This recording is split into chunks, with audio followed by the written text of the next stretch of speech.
Bonjour, aujourd'hui je vous présente la géographie de l'Amérique du Sud. Donc, l'Amérique du Sud, déjà il faut savoir que quand on parle d'Amérique du Sud, voilà, si je dessine l'Amérique du Nord comme cela, et l'Amérique du Sud en dessous, quand on parle d'Amérique du Sud, c'est toute cette zone, voilà. C'est un peu différent que l'Amérique latine. L'Amérique latine est plus grande que l'Amérique du Sud. Quand on parle de l'Amérique latine, on veut dire l'Amérique qui a été issue donc de la colonisation par le Portugal et par l'Espagne. Donc ce sont des langues romanes. Et donc il faudrait ajouter aussi en fait le Mexique, tous les États d'Amérique centrale. Donc qui sont comme le Panama, ici on a Honduras, tous ces petits États, le Nicaragua, le Costa Rica, et aussi les îles des Caraïbes qui sont ici. L'Amérique latine, c'est tout cet ensemble. Là aujourd'hui, je vais vous parler surtout de l'Amérique du Sud. Je la représente ici, l'Amérique du Sud, voilà, en essayant. Ici, donc je vous dessinais, ici il y a le Panama, donc elle s'étend du Panama, ici, donc on a au nord le Panama et au sud le Cap Horn. La surface de l'Amérique du Sud est de 18 millions de kilomètres carrés, ça représente à peu près 2 fois la surface de l'Europe. Et l'Amérique du Sud est constituée de 3 grands ensembles. Il y a la cordillère des Andes, qui s'étend sur toute la longueur, sur 7000 km du nord au sud. Ensuite, il y a massifs anciens avec le plateau des Guyanes et le plateau du Brésil, ici. Et entre les deux, il y a des plaines, voilà, une grande zone de plaines, entre d'un côté la cordillère des Andes et les plateaux, les massifs anciens, qui sont les massifs anciens de la Guyane, je vais noter, et ici du Brésil.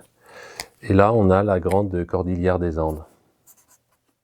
Il y a, pour vous repérer par rapport aux méridiens et les climats, donc il y a l'équateur qui passe ici, l'équateur, et donc avec le pays équateur qui est ici, à ce niveau-là, et le tropique du Capricorne qui passe, voilà, à ce niveau-là, le tropique du Capricorne. Donc le climat est équatorial, donc au niveau de l'équateur, est plutôt tropical. Dans la partie sud, la zone tempérée est vraiment tout au sud de l'Amérique du Sud.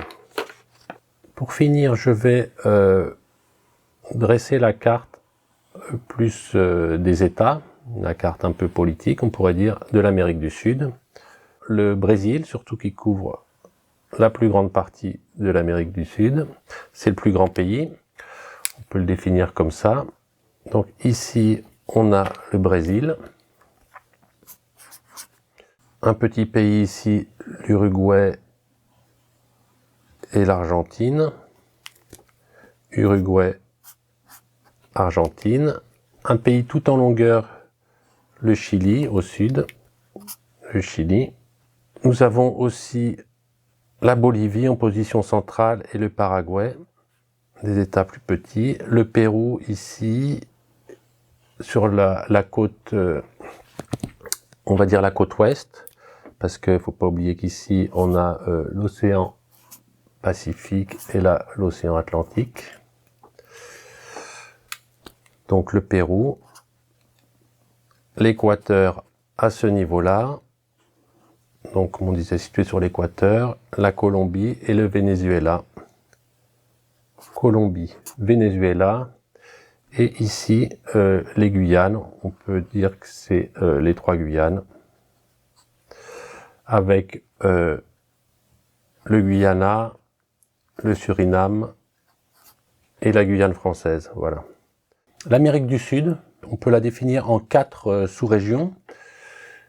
Les États andins, donc qui sont situés à ce niveau-là sur la cordillère des Andes. On peut donner la Colombie, l'Équateur, le Pérou et la Bolivie. Ce sont les États andins, le Brésil bien sûr. On a les Guyanes et les pays qu'on peut dire le cône du Sud. Voilà, c'est plutôt Chili, Argentine, Uruguay.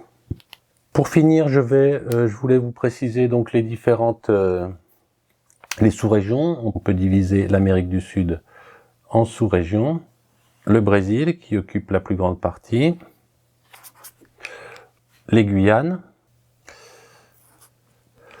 les États andins. Donc les États andins avec la Colombie, Équateur, Pérou et Bolivie.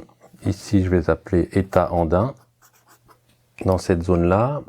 Et le cône sud, avec le Chili, l'Argentine. Voilà les différentes zones.